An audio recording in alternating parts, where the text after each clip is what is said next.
Ele é presidente executivo da Tivity e lidera as operações da companhia no Brasil e na América Latina. O Leadership Academy de hoje recebe Carlos Gazaf.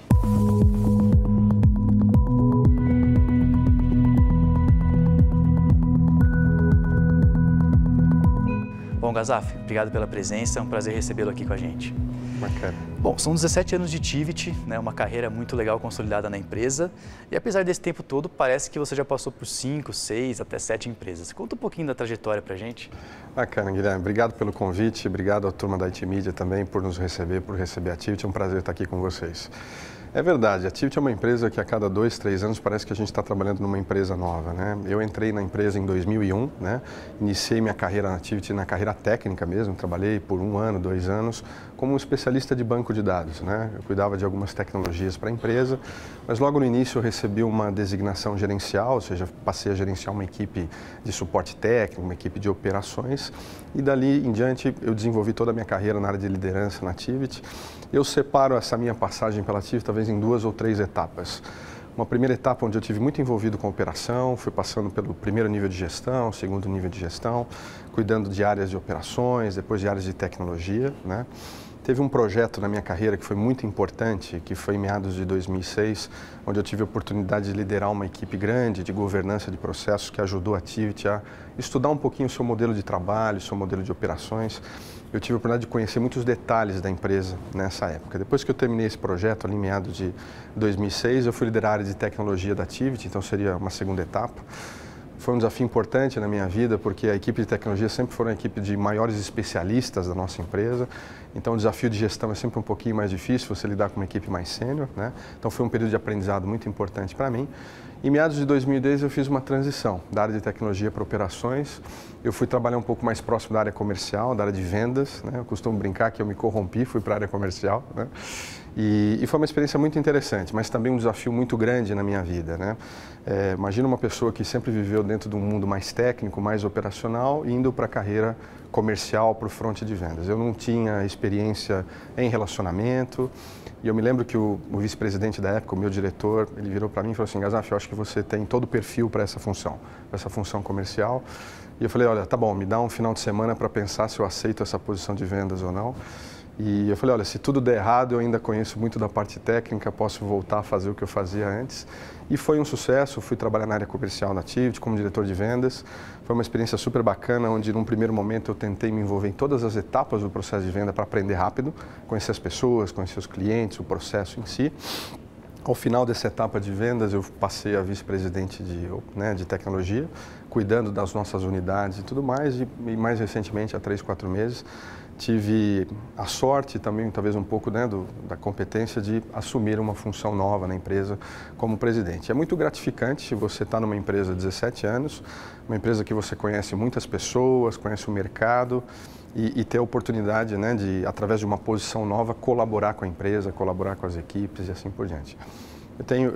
Eu sinto que a história da Tivity, que é uma empresa que tem hoje 20 anos, completamos 20 anos em dezembro, se mistura muito com a minha trajetória profissional e eu tenho bastante orgulho disso.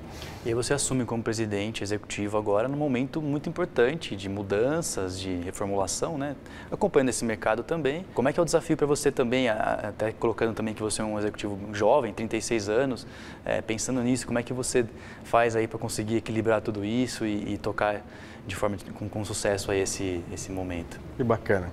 Essa questão da juventude é um detalhe importante, né? Eu sempre fui uma pessoa muito prática e talvez em alguns momentos antecipando algumas etapas da nossa vida, na nossa carreira. Então comecei a trabalhar com 14 anos, já estou 17 anos na Tivity, então construindo essa trajetória de aprendizado, sempre com muita dedicação e muita perseverança. Eu acho que primeiro falando um pouquinho do mercado, dos desafios, né?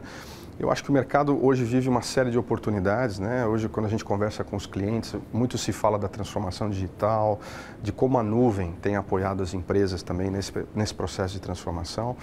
E eu tenho ali, junto com toda a minha equipe na Tivity, ao todo somos 10 mil pessoas trabalhando ali para entregar serviços de qualidade, ajudando o cliente a inovar.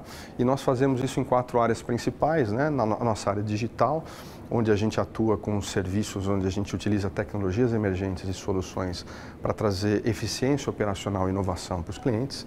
A nossa área de nuvem, onde a gente atua principalmente em construção de nuvens híbridas, usando nuvens públicas e privadas, né? Nós também temos a nossa área de pagamentos, onde a gente ajuda os clientes, principalmente sendo um parceiro importante dos principais players dessas áreas, né, de pagamentos, adquirentes, suportando essas operações. E o nosso portfólio de plataformas de tecnologia, onde a gente gerencia tecnologias heterogêneas, fim a fim, ambientes complexos e tudo mais. Eu acho que o desafio principal é que as nossas áreas mais jovens, né, na área digital e área de cloud, que hoje são as áreas que mais crescem, é continuar essa transformação, é continuar entregando valor para os clientes, como foi em 2018, também um pouquinho de como a gente pensa para o ano de 2019 e manter o crescimento dentro das áreas mais conhecidas da empresa, dentro das áreas tradicionais. Então, eu diria que os desafios nos próximos anos para a gente é um desafio de continuar crescendo e também imprimir uma agenda de transformação que passa pela cultura, passa um pouquinho pela nossa visão de mercado e do nosso posicionamento. E como é que você vê o seu papel, pessoalmente, como líder, nesse processo todo, equilibrando todas essas unidades, esse momento de transição do mercado como um todo? Você pessoalmente? Bacana. Eu acho que, em primeiro lugar, a gente nunca faz nada sozinho, né? A gente tem que estar cercado de pessoas muito boas e trabalhando muito bem em equipe para que todos nós conseguimos, né, entregar os nossos resultados, conseguir desenvolver a companhia, ter sucesso para os negócios, né? Talvez onde hoje eu colaboro mais no dia a dia na empresa é principalmente de ter uma agenda muito aberta, muito próxima das pessoas.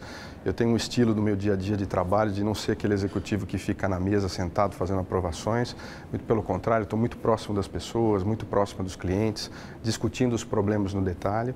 Eu acho que um outro ponto é trazer um pouco de inspiração de qual é esse nosso futuro, onde queremos chegar, mostrando um pouco desse caminho para as nossas equipes, né?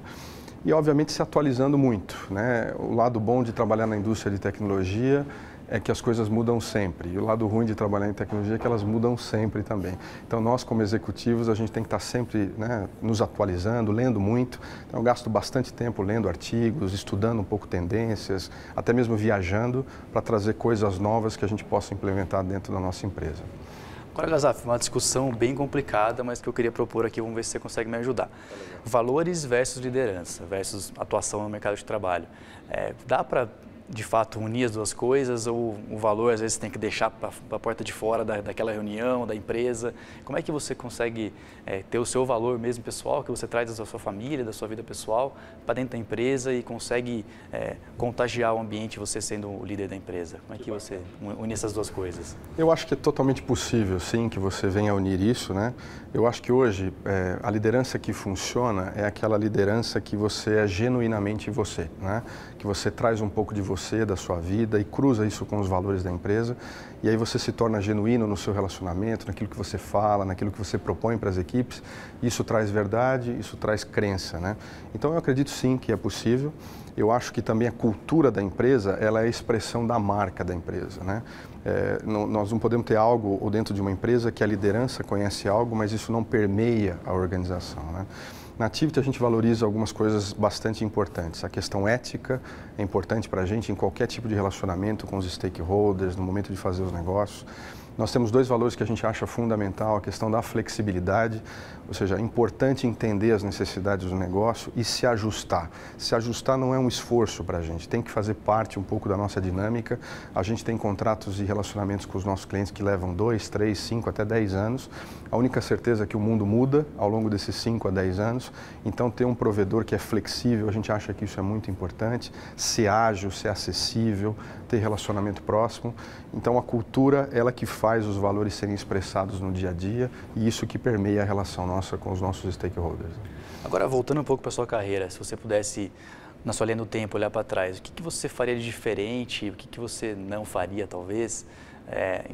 De fato, um aprendizado mesmo, um desafio da sua carreira que você pudesse relembrar, né, no seu passado? Eu tive um aprendizado muito interessante, muito importante no começo da minha carreira gerencial. Eu costumo dizer, quando a gente está em alguns eventos com os nossos colaboradores, café da manhã e tudo mais, que eu digo que a minha primeira experiência gerencial ela foi catastrófica, ela não foi muito boa, né? Eu tentei talvez usar um pouco o meu estilo como técnico, onde eu fazia sozinho, e eu achei que quando eu tinha que liderar pessoas, eu achava que as pessoas tinham que fazer do meu jeito. e eu fui num primeiro momento talvez aquele líder que não era chamado para o almoço pela equipe por talvez ser essa pessoa um pouco mais dura ou mais modeladora no dia a dia de trabalho. Eu custei um pouquinho para aprender, principalmente no meu primeiro ano, na minha primeira experiência gerencial, mas talvez foi uma das coisas assim que mais mudou a minha realidade. Eu diria que a transição da carreira técnica para uma carreira de gestão é um desafio para quem trabalha na área de tecnologia e normalmente inicia na carreira técnica.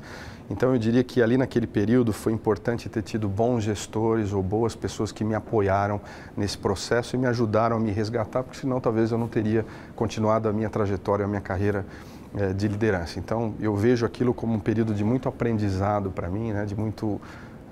Foi muito útil na minha carreira. E eu acho que, por fim, eu acho que duas coisas foram fundamentais na minha trajetória na empresa. Primeiro, acho que eu tive a sorte também de ter bons gestores. Pessoas que sempre me deram bons feedbacks, me encaminharam, e aprender com a experiência dos outros sempre é melhor e custa menos, né? E eu acho que uma segunda coisa, eu acho que na carreira da nossa vida, na nossa carreira executiva, em ambiente de negócio, eu acho que eu acertei um pouco mais do que errei. Eu acho que errei bastante também, mas eu acho que essa conta ela ficou sempre positiva, então acho que isso também ajudou nesse desenvolvimento, nesse crescimento ao longo do tempo. Mas os erros também sem dúvida. São parte do processo. Faz né? parte. Eu acabei de comentar um deles, né? E a gente aprende, e por isso que errar rápido é tão importante. O que não errou, talvez, não chegou, não teve sucesso. Né? O cara que só acertou também, às vezes, não. A gente só não tem constrói lado, experiência, né? Quando a gente erra, né? E aprende com os erros. É aí que a gente se torna uma pessoa experiente, mesmo sendo jovens como a gente. Né? Agora, olhando a sua biografia, tem dois pontos interessantes de formação mesmo, que eu queria também tocar um pouco nesse assunto. Que você chegou a fazer MBA na França e recentemente também na Suíça, você teve uma experiência lá. Conta um pouco como é que foi isso e também qual que é a importância de focar também ali na parte técnica, de gestão, no dia a dia, e também recorrer à formação também para dar essa reforçada na carreira. Que bacana. Eu penso que é muito importante que a gente, quando você vai fazer um trabalho, que você sempre se prepare e se mantenha atualizado, né? Quando a gente olha os atletas de alta performance, eles têm os técnicos que apoiam ele está treinando todo dia, ele está estudando, ele está trabalhando para ser algo melhor. E a gente, como executivos, dentro da carreira corporativa, eu acho que é da mesma forma. É importante que você busque academia ou busque mecanismos de formação que te mantenha um profissional sempre evoluindo e crescendo. Eu, quando terminei um MBA na FIA, eu fui fazer um segundo MBA em extensão em Grenoble. Eu passei 30 dias ali. Então, foi importante conhecer um pouquinho da cultura europeia, aplicado a conceitos de gestão de negócios também, de tecnologia. Então, para mim, foi super importante. Foi um reforço da língua também, inglesa para mim, apesar de ser um curso na Europa. Mais recentemente, eu achei que seria importante, inclusive no estágio de carreira que eu já estava, que seria importante fazer um módulo adicional um pouco mais avançado do que um MBA. Então eu escolhi o IMD na Suíça, fiz isso agora no mês de junho, passei mais 30 dias ali estudando. Talvez uma das coisas que me marcaram nesse último treinamento que eu tive. O desafio de fazer as empresas deixarem de trabalhar em silos e trabalhar em equipes como grupos únicos é um desafio global. Esse é o desafio talvez dos grandes gestores, não importa se é o crescimento do teu negócio, se é de uma startup, se você está lidando com a transformação do teu negócio. Talvez um dos papéis mais complexos, né, dos líderes é como é que você quebra silos e trabalha bem em equipe. Então eu ouvi muito sobre isso, troquei muitas experiências com executivos locais, executivos da Ásia, da Europa. Foi um período de muito aprendizado e reciclagem para mim, que eu acho que isso também é importante. Bom, para fechar, eu queria pedir uma dica de livro para você. É uma sessão que tem tido bastante sucesso aqui para a gente entender um pouquinho melhor aí do que você gosta de ler e algo que trouxe de fato aprendizado para a sua carreira. Eu tenho o costume de ler livros que são mais práticos, assim, que tem muito a ver com o meu dia a dia de carreira, de negócio. Eu não sou muito da ficção, né?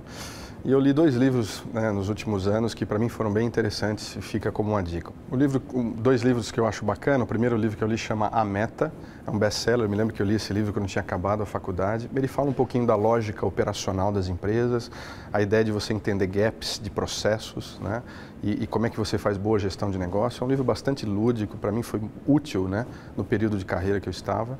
E mais recentemente eu li um outro livro chamado O Coração da Mudança.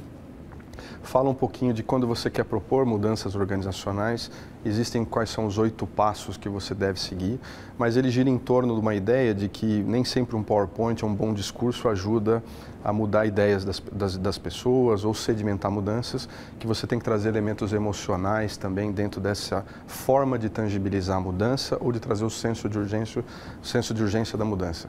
Nesse momento, eu estou lendo 3 livros ao mesmo tempo. Às vezes, quando um livro vai ficando mais chato, eu pulo para o outro e tudo mais.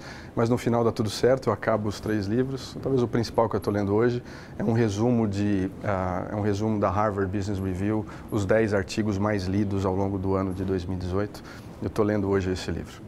Legal. Gazaf, novamente obrigado pela presença, muito legal conhecer um pouco mais da sua história. Obrigado a vocês, foi um prazer. Um abraço. Conversamos hoje com Carlos Gazaf, presidente executivo da Tiviti. Se você gostou, não deixe de compartilhar e se inscrever aqui no nosso canal. Obrigado e até a próxima.